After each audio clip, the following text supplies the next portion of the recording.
Hello friends, इस video में हम बात करने वाले हैं मैटप्लॉटलिब लाइब्रेरी की। मैटप्लॉटलिब लाइब्रेरी यूज़फुल है डेटा विजुअलाइजेशन के लिए। सबसे पहला क्वेश्चन है कि डेटा विजुअलाइजेशन की ज़रूरत क्या है। इसका आंसर है कि अगर हम नॉर्मल डेटा की बात करें, जस्ट न्यूमेरिकल डेटा की बात करें, तो न्यूमेरिकल डेटा से हम trends as well as patterns अच्छे से कम्युनिकेट नहीं कर पाते। अच्छे से कम्युनिकेट करने के लिए हमें चाहिए ग्राफ्स, चार्ट्स और प्लॉट्स। ये सारी चीज़ें हमें प्रोवाइड करता है मैटप्लॉटलिब। और अगर हम डेटा एनालिसिस की बात करें तो ये फील्ड्स में ये मैटप्लॉटलिब लाइब्रेरी को यूज़ करना बहुत ही ज़रूरी है, राइट। और इसका और एक एडवांटेज है मैटप्लॉटलिब का कि ये जो हमारी एग्जिस्टिंग लाइब्रेरीज है, जैसे कि हमने ऑलरेडी सीखा है पांडास, नमपाई, इनके साथ इसका इंटीग्रेशन बहुत ही आसानी से हो जाता है। और फ्यूचर में जब हम मशीन लर्निंग की बात करेंगे और या डीप लर्निंग की बात करेंगे, वहाँ पे भी विजुअलाइजेशन के लिए ये लाइब्रेरी काफ़ी हेल्पफुल है। अब हम डिस्कशन स्टार्ट करते हैं ये टॉपिक पे। सबसे पहले हम बात करेंगे लाइन प्लॉट। इससे पहले हम समझते हैं कि क्या हमें इंपोर्ट करना है। मेनली हमें इंपोर्ट करना है from matplotlib import pyplot as PLT। PLT का यूज़ करके हम सारी चीज़ें प्लॉट करेंगे और उसके अलावा मैंने नमपाई को भी यहाँ पे इंपोर्ट किया हुआ है। लाइन प्लॉट काफ़ी आसान है। हम सबको पता है लाइन का मतलब क्या है। Line is nothing but y is equal to mx plus c। Template में अगर मेरा कोई रिलेशन है तो उसको मैं लाइन कहूँगा। लाइन के लिए मुझे क्या करना पड़ेगा, पहले तो मुझे रेंज देनी पड़ेगी कि कहाँ तक मुझे लाइन ड्रॉ करनी है। तो इसके लिए मैंने x में ये फंक्शन को कॉल कर दिया, ए रेंज फंक्शन को। 1 to 30 पॉइंट्स के लिए मुझे लाइन ड्रॉ करनी है और उसके कॉरस्पॉन्डिंग y की वैल्यू मुझे मिलेगी y is equal to 4 times x, ये इक्वेशन का यूज़ करके। अब मैं क्या करूँगा, इसमें एक इनबिल्ट फंक्शन होता है प्लॉट करके। मैं PLT डॉट प्लॉट को कॉल करूँगा और मुझे प्रोवाइड करना होगा XY पेयर। x में ऑलरेडी मेरे पास ये नंबर्स हैं और y मतलब y is equal to 4x है। हम क्या पास कर सकते हैं आर्ग्यूमेंट्स में, एरेज और लिस्ट हम पास कर सकते हैं एज आर्ग्यूमेंट्स, और वो स्पेसिफाई करेंगे x कोऑर्डिनेट्स क्या होंगे और y कोऑर्डिनेट्स क्या होंगे। और फिर जो प्लॉट हुआ उसको देखने के लिए हम कॉल करेंगे शो फंक्शन को, राइट। यहाँ पे PLT डॉट शो लिखा हुआ है, राइट। आप देख पा रहे हो कि ये लाइन बन के आ गई। और अब आप देख पा रहे हो कि सिंपल रिलेशन है। यहाँ पे रिलेशन है y is equal to 4 times x। Let's verify. 5 पे वैल्यू 20 आनी चाहिए तो आ रही है, 10 पे वैल्यू 40 आनी चाहिए तो आ रही है, so on and so forth. This is correct, good. Now let's say मुझे इसमें कस्टमाइजेशन चाहिए। मुझे ऐसा चाहिए कि एक्स एक्सिस पे उसका नाम लिखा हुआ है, लेबल लिखा हुआ है, वाई एक्सिस पे उसका लेबल लिखा हुआ है, और ओवरऑल जो मेरा लाइन ग्राफ बन रहा है उसका भी कुछ टाइटल लिखा हुआ है। तो उसके लिए कॉरस्पॉन्डिंगली हम 3 फंक्शंस का यूज़ करेंगे, title, X label and Y label. Title में लिख दिया लाइन प्लॉट, तो लाइन प्लॉट आ गया यहाँ पे। एक्स लेबल में लिख दिया एक्स एक्सिस, तो यहाँ पे एक्स एक्सिस आ गया। और वाई लेबल में लिख दिया वाई एक्सिस, तो यहाँ पे वाई एक्सिस आ गया। काफ़ी सिंपल है। अब आप क्या कर सकते हो, कलर्स भी चेंज कर सकते हो। मुझे चाहिए कि अब ये जो भी लाइन बन के आ रही है उसमें जो डॉट्स है उनका कलर लेट से ब्लू हो जाए। और स्टाइल में कॉलन करता हूँ, कॉलन करूँगा तो ये काइंड ऑफ स्क्वायर जैसा दिखेगा। और मैं विड्थ रख रहा हूँ 3, तो आप देख पा रहे हो कि छोटे छोटे ब्लॉक्स बन के आ गए, ठीक है। अब मैं ये विड्थ बढ़ा भी सकता हूँ, लेट से instead of 3 if I substitute 10, और इसको मैं एक बार रन करके आपको दिखाता हूँ कि कैसा मेरा आउटपुट दिखेगा, ठीक है। Let's verify this. 10 पे क्या होना चाहिए, इंट्यूशन कहता है कि अब ये जो बॉक्सेस हैं उनकी साइज़ बढ़ जानी चाहिए, राइट। लेट्स वेरीफाई कि ये साइजेस बढ़ रही है कि नहीं। तो आप देख पा रहे हो कि साइजेस बढ़ गई है, ठीक। सिमिलरली आप विड्थ 2 भी रख सकते हो। यहाँ पे कलर मैंने वाई लिखा हुआ है और लेवल मैंने एक्स वर्सेस वाई रखा हुआ है, ठीक है। अब आप चाहो तो ऐसा भी कर सकते हो कि एक ही ग्राफ में आप मल्टीपल लाइंस को प्लॉट करवा सकते हो। उसके लिए आपको क्या करना है, एक्स एज इट इज रखना है और y1 y2 इनकी वैल्यूज चेंज होगी। तो मैं y1 में क्या दे रहा हूँ, y1 is equal to kind of x है और y2 is equal to 3 times x है। और पहला प्लॉट मेरा होगा x y1 का और दूसरा प्लॉट मेरा होगा x y2 का। और पहले का कलर मैंने दे दिया ग्रीन, दूसरे का कलर मैंने दे दिया रेड, और स्टाइल मैंने सेम रखी है बॉक्स वाली, और विड्थ मैंने सेम रखी है 2 वाली, और टाइटल मैंने रखा है लाइन प्लॉट, और एक्स एक्सिस का लेबल है x और y एक्सिस का लेबल है y/एक्सिस, ठीक है। और अब ग्रिड मैंने ट्रू रखी है, ग्रिड ट्रू रखी है तो पीछे आप देख रहे हो ऐसी लाइन्स आ रही है ताकि पढ़ने में आसानी रहे। और इसको मैं एक और बार रन करके आपको दिखा रहा हूँ कि कैसा दिखेगा ये, ठीक है। सो अब क्या होगा कि एक्स एक्सिस पे तो ठीक है, बाकी आपको वाई एक्सिस पे दो अलग अलग लाइंस दिखेगी, एक दिखेगी आपको रेड में, एक दिखेगी आपको ग्रीन में दिखेगी। वो आपकी लाइन है y is equal to X, आप देख पा रहे हो कि 3 पे 3 आया, 4 पे 4 आया, 5 पे 5 आया, ठीक है। और जो वाई एक्सिस जो दूसरी लाइन है उसका इक्वेशन है 3 टाइम्स एक्स, तो आप वेरीफाई कर सकते हो। 5 पे उसका आंसर आया 15, 8 पे आंसर आया उसका 24, so on and so fourth, ठीक है। सो यहाँ पे क्या है, रेंज मैंने लिखी हुई है 1 to 10, तो ये स्टार्ट होगी 1 से और 10 इंक्लूडेड नहीं है, सो अब ये जाएगी कहाँ तक, 9 तक गई हुई, ठीक है। ओके, नेक्स्ट आप क्या कर सकते हो कि एक ही प्लॉट में सब प्लॉट भी बना सकते हो। सो सब प्लॉट में क्या होगा, आपको उसका ग्रिड की साइज दे सकते हो। यहाँ जैसे यहाँ पे 3x2 की साइज वाला एक ग्रिड बना हुआ है और उसमें ये पहली इमेज आपकी ये वाली आएगी जिसमें आपकी लाइन है ग्रीन कलर की, और अब आप बोल रहे हो कि दूसरी जो सब इमेज होगी वो होगी 3x2 साइज की अगेन, और उसमें जो लाइन आएगी वो रेड कलर में होगी। तो आप देख पा रहे हो ये दूसरी लाइन जो आ रही है वो रेड कलर में आ रही है दूसरी इमेज में, राइट। सो इसका नंबरिंग कैसे होगा, left to right, top to bottom, ऐसा नंबरिंग जाएगा। तो पहला नंबर 1 है, दूसरा नंबर 2 है, अगर और कोई सब प्लॉट होता तो उसका नंबर 3 आता, so on and so fourth. और ये जो ग्रिड है उसके साइज में चेंज करूंगा तो ये रेक्टेंगल की साइज चेंज होगी, इसको मैं स्क्वायर में भी कन्वर्ट कर सकता हूँ। आप एक्सरसाइज में इसको चेंज करके देख सकते हैं, 3x3 रखोगे तो वो स्क्वायर बन जाए, ठीक। सो ये लाइन तो सिंपल था।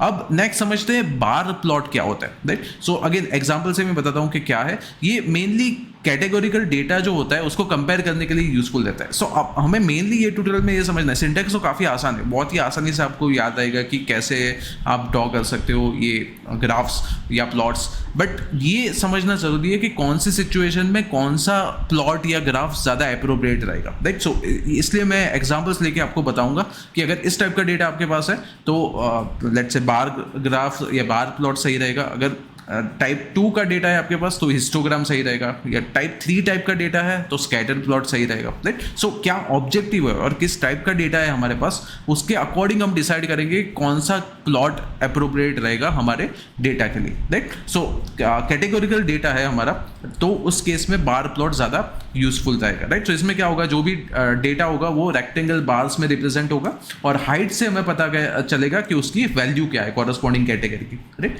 सो ये विजुअलाइजेशन के लिए और कंपैरिजन के लिए काफ़ी हेल्पफुल रहेगा।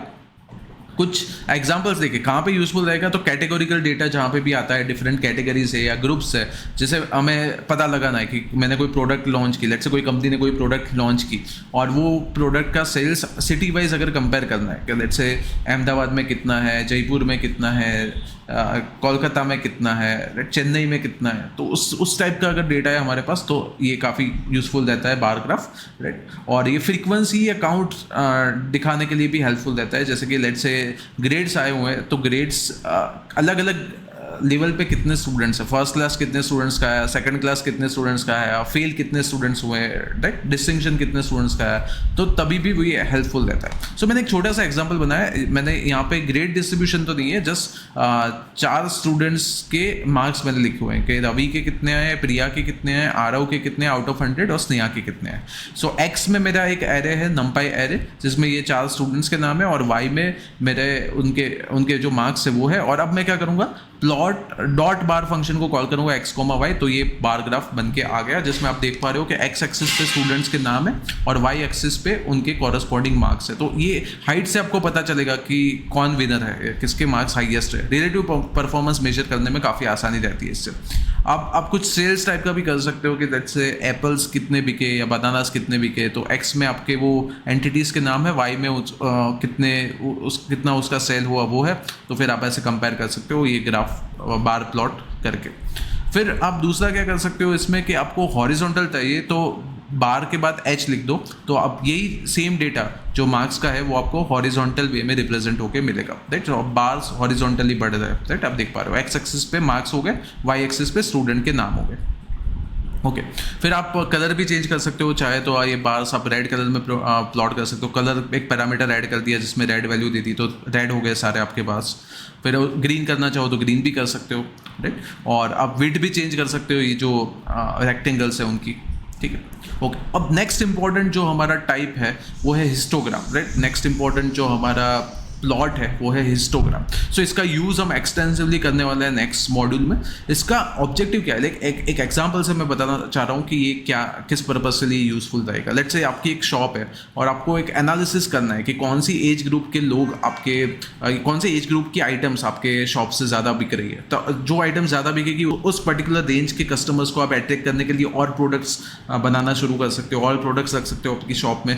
और अगर कोई आइटम्स कम बिक रही है कोई एज ग्रुप की, लेट्स से एज ग्रुप ऐसा है 30 to 40 का, वो वाले कस्टमर्स आपकी शॉप में कम आ रहे हैं, तो उनके कॉरस्पॉन्डिंग जो भी आइटम्स है वो आप कम कर सकते हो, राइट। तो बिजनेस पॉइंट ऑफ व्यू से ये काफ़ी हेल्पफुल रहता है जब आपको डिस्ट्रीब्यूशन पता रहे कि आपके जो कस्टमर्स आ रहे हैं उनके एज का क्या डिस्ट्रीब्यूशन है, और अकॉर्डिंगली फिर आप कुछ डिसीजंस ले सकते हो, राइट। सो बेसिकली किसके लिए है, ये रिप्रेजेंट करते हैं distribution of a continuous variable, right. So as kind of continuous है, ऐसा नहीं कर सकते हो कि अभी आप एज 15 के हो और सडनली आप एज 17 के हो जाओ without obtaining all the possible values in between, right. So ये कंटिन्यूअस वेरिएबल है एज, एग्जांपल के लिए हम समझते हैं एज के जरिए, राइट। सो और आप क्या करोगे, जो भी डेटा है उसको बिन्स या इंटरवल्स में आप डिवाइड कर दोगे और फिर आप फ्रीक्वेंसी काउंट करोगे। लेट्स से एज है तो 0 to 5 एज वाले कितने हैं, 5 to 10 एज वाले कितने हैं, राइट। और उससे फिर आपको पता चलेगा कि ओवरऑल आपके डेटा का शेप क्या है, टेंडेंसी क्या है, स्प्रेड क्या है, कितना फैला हुआ है, राइट। कौन सी एज ग्रुप से लेके कौन सी एज ग्रुप वाले लोग आपकी शॉप पे आ रहे हैं, राइट। और फिर आप उसको विजुलाइज करके देख सकते हो और फिर आप आपके बिजनेस में जो भी चेंजेस करना चाहो अकॉर्डिंगली कर सकते हो, राइट। तो एक एग्जांपल लेके समझते हैं इसको। सेम एग्जांपल हम समझ सकते हैं कि लेट्स से ये एज ग्रुप की आइटम्स आपके शॉप से बिक रही है, लेट्स से, राइट। ये अलग अलग रेंज के लोग आ रहे हैं, कुछ किड्स के टॉयज़ बहुत ज़्यादा है लेट्स से आपकी शॉप्स में, तो वो एज ग्रुप ज़्यादा देख पा रहे हो अभी, पर कुछ यंगस्टर्स भी आ रहे हैं। सो अब हम क्या कर रहे हैं, हिस्टोग्राम के लिए हम क्या करेंगे, plt.hist, इसमें डेटा तो है ही मेरे पास, ये एरे में जो है वो डेटा है। अब मैं बिन्स बना रहा हूँ 5, टोटल मुझे चाहिए 5 बिन्स, तो 5 अलग अलग इंटरवल्स इक्वल लेंथ के ये बना के दे देगा हमें। और एज कलर आ गया ब्लैक, राइट। ये तो ऑप्शनल है, हम जस्ट बता रहे हैं कि जो भी बिन्स जो भी इसमें बार्स बनेंगे उसका कलर होगा ब्लैक।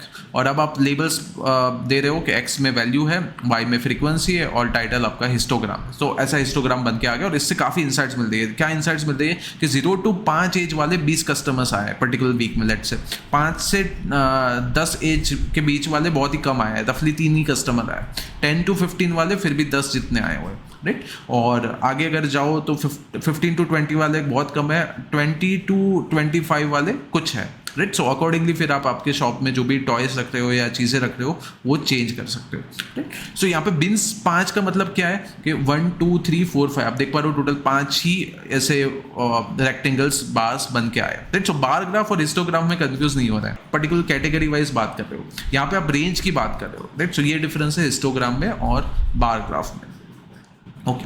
और वहाँ पे हम कैटेगोरिकल डेटा की बात करते हैं यूजुअली, यहाँ पे हम बात कर रहे हैं कि ऐसे वेरिएबल की, ऐसे डिस्ट्रीब्यूशन की जिसमें अंडरलाइंग वेरिएबल जो है वो कंटिन्यूअस, ठीक है, ओके। नेक्स्ट है पाई चार्ट। सो पाई चार्ट अगेन ये भी काफ़ी अच्छा तरीका है डेटा को विजुलाइज करने का, जिसमें हम सर्कुलर ग्राफ का यूज़ करेंगे और उसमें अलग अलग स्लाइसेस बना के हम बताएंगे कि कौन सी कैटेगरी का कितना इंपॉर्टेंस है या कितना प्रपोर्शन है हमारे अंडरलाइंग डेटा में। So size of each slice corresponding to proportion value it represents, and pie charts are commonly used to display parts of a whole और all the composition of different categories. अब इसमें क्या ध्यान रखना है हमें कि कैटेगरीज अगर लिमिटेड है तभी हमें पाई चार्ट की तरफ जाना है। अगर बहुत ज़्यादा कैटेगरीज हो रही है तो फिर पाई चार्ट से उतनी इंसाइट्स हमें नहीं मिल पाएगी जितनी मिलनी चाहिए, राइट। ओके, सो एक एग्जाम्पल, सो यहाँ पे भी ये लिखा हुआ है कि limited number of categories, pie charts works best when representing a small number of categories और parts. If number of categories to large a pie chart can become cluttered, right. So ये ध्यान में रखना है कि अगर बहुत ज़्यादा कैटेगरीज आ गई तो फिर ये उतना हेल्पफुल नहीं रहेगा। और ये क्या मेन यूज क्या है, क्विकली अंडरस्टैंडिंग द डिस्ट्रीब्यूशन और कंपोजिशन ऑफ डेटा, राइट। सो इसमें एक आप ऐसे समझो कि एक एंटिटी की बात हो रही है और वो एंटिटी सब डिवाइडेड है अलग अलग सब कैटेगरीज में, और वो सब कैटेगरीज का कितना इंपॉर्टेंस है वो आप रिप्रेजेंट करना चाह रहे हो। जैसे कि एक सिंपल एग्जांपल हम ले सकते हैं कि दिन में 24 आवर्स है, 24 आवर्स में से लेट्स से 10 आवर्स आपने लेट्स से वर्क किया, 8 आवर्स की आपने sleep Lee, 1 our let's say आपने खाना खाया, 1 आवर आपने एक्सरसाइज की, 2 आवर्स लेट से आपने सोशल मीडिया का कुछ काम किया या इंस्टाग्राम किया, और रिमेनिंग 2 आवर्स लेट से पर्सनल केयर के लिए आपने यूटिलाइज किया। सो अगर मैं इसको पाई चार्ट में कन्वर्ट करूँ, लेट से पाई मैं कॉल कर रहा हूँ ये पर्टिकुलर एरे को, पास कर रहा हूँ नंपाई एरे को पाई फंक्शन के अंदर, तो देखते हैं कि हमें आंसर में क्या मिल रहा है। तो अब देख पा रहे हो ऐसा कुछ मिल गया, पर इससे पता नहीं चल रहा है कि कौन सी स्लाइस किस पर्पस को या किस एक्टिविटी को रिप्रेजेंट कर रही है। इसके लिए एक और लेबल्स बनाना ज़रूरी है जो लेबल दे हर एक स्लाइस को। सो इसके लिए माई लेबल्स करके एक एरे बना दिया जिसमें मैंने कॉरस्पॉन्डिंग एक्टिविटी का नाम लिख दिया कि पहली एक्टिविटी वर्क है, दूसरी स्लीप है, तीसरी एक्सरसाइज है, चौथी ईट है, पांचवी सोशल मीडिया है, और 6th एक्टिविटी पर्सनल केयर है। और अब विथ लेबल्स हम इसको कॉल करेंगे Y comma labels is equal to nothing but my labels. और अब देखते हैं कि क्या इनसाइट्स आती है। तो आप देख पा रहे हो कि सिग्निफिकेंट पोर्शन आप वर्क को दे रहे हो, फिर स्लीप को दे रहे हो, फिर पर्सनल केयर और सोशल मीडिया की काइंड ऑफ सेम इंपॉर्टेंस है, और ईटिंग और exercising you are giving same amount of time, right. So ये बहुत सारी इनसाइट्स इससे आ रही है। और आपको निकालना है कि मेन आपका जो डोमिनेटिंग जो है वो अलग से दिखे, डोमिनेटिंग जो स्लाइस है वो अलग से दिखे, तो आप एक्सप्लोड का भी यूज़ कर सकते हो। यहाँ पे एक्सप्लोड में क्या दिखा हुआ है, 0.2 दिया हुआ है वर्क को, सो वर्क थोड़ा हट के दिखेगा, बाकी सारे एज इट इज दिखेंगे, राइट। सो इसको मैं एक बार रन करके दिखाता हूँ आपको। सो आप देख पा रहे हो वर्क हट के आ गया क्योंकि वो सबसे बड़ी स्लाइस थी, तो वो काट के हम दिखा रहे हैं कि ये मेरा मेन फोकस है 24 आवर्स में, इस पर्टिकुलर एक्टिविटी का मेरा मेजर फोकस रहेगा, राइट। सो ये आप काइंड ऑफ ऐसे समझो कि कोई लिमिटेड रिसोर्स है, लेट्स आउट ऑफ 100 है या आउट ऑफ 50 है, और फिर आप क्या कर रहे हो कि उसको सब डिवाइड कर रहे हो अलग अलग एक्टिविटीज़ में, अलग अलग टास्क में। तो आप वो उसको रिफ्लेक्ट करने के लिए ये टाइप का पाई चार्ट का यूज़ कर सकते हो, लेट्स ये ऐसे भी यूज़ कर सकते हो बिजनेस पॉइंट ऑफ व्यू से कि लेट्स से आपका ओवरऑल सेल्स को अगर मैं 100 मान लूँ, तो 100 में से कितना परसेंट सेल आपके लेट्स से प्रोडक्ट ए का हो रहा है, कितना परसेंट सेल आपके प्रोडक्ट बी का हो रहा है, कितना परसेंट सेल आपके प्रोडक्ट सी का हो रहा है, so on and so fourth. Institute के पॉइंट ऑफ व्यू से अगर बोले तो let's say total number of seats let's say कोई इंस्टीट्यूट की 5000 है, तो 5000 में से कंप्यूटर साइंस के कितने स्टूडेंट्स हैं, लेट्स से मैकेनिकल के कितने स्टूडेंट्स हैं, राइट। सो उस टाइप का अगर डिस्ट्रीब्यूशन हमें जानना हो, जैसे पता चले कि मेनली किस पर्टिकुलर डोमेन में इंस्टीट्यूट ज़्यादा ग्रो कर रही है, ज़्यादा स्टूडेंट्स काम कर रहे हैं, तो वो इन्फॉर्मेशन हमें आसानी से इसमें डिस्प्ले कर सकते हैं और एज वेल एज कम्युनिकेट कर सकते हैं इफेक्टिवली। ओके, नेक्स्ट और आखिरी इंपॉर्टेंट प्लॉट है स्कैटर प्लॉट। सो स्कैटर प्लॉट में क्या है, हमें दो continuous variable, again continuous variable की बात हमने हिस्टोग्राम में भी की थी, पर यहाँ पे क्या है कि हम इन दोनों के बीच में कोई रिलेशन एस्टैब्लिश करना चाह रहे हैं। तो रिलेशन पॉजिटिव भी हो सकती है, नेगेटिव भी हो सकती है, और हमें ऐसे भी पॉइंट्स आइडेंटिफाई करने हैं कि जो पर्टिकुलर कोई पैटर्न फॉलो ना करते हो, राइट, जिसमें कोई ओवरऑल जो पैटर्न फॉलो हो रही है बाकी पॉइंट्स के लिए वैसी ना हो रही हो। और ये काफ़ी हेल्पफुल रहेगा जब हम फ्यूचर में मशीन लर्निंग में बात करेंगे रिग्रेशन मॉडल की, और उसको हमें कंपेयर करवाना है, उसका परफॉर्मेंस इवेल्युएट करना है हमें एक्चुअल वैल्यू के साथ कंपेयर करके, तब हमें ये हेल्पफुल रहेगा स्कैटर प्लॉट। सो अभी एक एग्जांपल मैं लेता हूँ जिससे आपको पता चलेगा कि इसका क्या एप्लीकेशन है। सो लेट्स से ये एक्स जो मेरा एरे है वो एज रिप्रेजेंट कर रहा है, पर इस बार एज है कार्स की। ये अलग अलग कार्स है, एक 4 साल पुरानी, एक 6 साल पुरानी है, 7 साल पुरानी, 8 साल पुरानी, 3 साल पुरानी, so on and so fourth. और ये कोई कंपनी 1 की कार है, और ये वाई में क्या लिखा हुआ है, उसकी कॉरस्पॉन्डिंग स्पीड, एवरेज स्पीड लिखी हुई है। लेट्स से ये वाली जो है वो ऑन एन एवरेज, मतलब ऐसा है समझो कि कोई एक एक्सपेरिमेंट परफॉर्म किया और जिसमें ये कार्स को वापस शोरूम में बुलाया गया और फिर कोई एक पर्टिकुलर रूट पे उनकी एवरेज स्पीड मेजर की गई, और लेट्स से बाकी सारे पैरामीटर्स सेम थे, रोड सेम थे, ड्राइवर सेम थे, सो और एक कंपैरिजन करनी है उनको कि एजिंग का क्या इम्पैक्ट होता है कार के परफॉर्मेंस पे, ऐसा समझो। सो इसमें अलग अलग स्पीड्स हमारे पास आ गई, और फिर आप क्या कर रहे हो कि इसको स्कैटर प्लॉट को शो कर रहे हो, लाइक प्लॉट करके फिर शो कर रहे हो। सो इसमें क्या पता चलता है, आप देख पा रहे हो कि शुरू में ये जब एज कम है तब स्पीड ज़्यादा आ रही है, राइट, एज 2 है, तो ये सेंस भी करता है जैसे जैसे कार पुरानी होगी स्पीड कम होती जाएगी, राइट। और कुछ एक्सेप्शन है, जैसे कि ये पर्टिकुलर कार है तो उसमें फिर आप ऑनर से पूछ सकते हो कि आपने ऐसा क्या किया कि इतना टाइम हुआ फिर भी आपकी स्पीड उतनी ज़्यादा कम नहीं हुई, अच्छी स्पीड मिल रही है आपको। सो ऐसे पॉइंट्स आपको आइडेंटिफाई करने में आसानी रहती है स्केटर पॉइंट से, कि कौन जो ट्रेंड से हटके कोई है क्या आपके डेटा में, राइट। सो वो पता रहता है। फिर आप क्या कर सकते हो कि कंपेयर भी कर सकते हो। लेट्स से ये ब्रांड 1 की कार है, उसका परफॉर्मेंस ऐसा था, ये ब्रांड 2 की कार है, उनका परफॉर्मेंस ऐसा था, और अब दोनों को आप एक साथ ही प्लॉट करवा रहे हो, राइट। सो आपने स्कैटर तो कर दिया पर प्लॉट नहीं किया, फिर प्लॉट डॉट शो करोगे तब प्लॉट होगा। सो दोनों चीज़ें अब एक साथ प्लॉट होगी तो ऐसा कुछ दिख रहा है। सो फिर आपको कंपैरिजन में आसानी रहेगी अब पता चलने में कि 8 साल हो जाती है तो ये ब्रांड 1 की कार की तो एवरेज स्पीड इसके आसपास रहती है, लेट्स से लेस देन 80, जबकि ये ब्रांड 2 की कार तो अच्छा परफॉर्म कर रही है, उसकी एवरेज स्पीड तो 91 रहती है, तो ब्रांड 2 की कार मैं प्रेफर कर सकता हूँ। लेट्स से इस टाइप की कुछ एनालिसिस आप परफॉर्म कर सकते हो। लेट्स से इवन 12 ईयर्स के बाद यहाँ पे तो कम हो गई काफ़ी स्पीड, बट यहाँ पे अच्छी आ रही है। सो ऐसी कंपैरिजन आप कर सकते हो with the help of scatter plot. जैसे कि आप इवन सेल्स भी कंपेयर कर सकते हो। लेट्स से अलग अलग कंपनीज, ये कंपनी 1 है, कंपनी 2 है, सो कितनी सेल्स पे कितना प्रॉफिट। सो एक्स एक्सिस पे आपका सेल्स हो सकता है, वाई एक्सिस पे आपका प्रॉफिट हो सकता है। सो कुछ ऐसा भी हो सकता है कि सेलिंग कम हो बट प्रॉफिट मार्जिन ज़्यादा हो, राइट। वो कौन सी प्रोडक्ट्स आप बेच रहे हो उसके ऊपर वो डिपेंड करता है, राइट। सो ये इस टाइप का एनालिसिस भी आप कर सकते हो with the help of scatter plot. Thank you.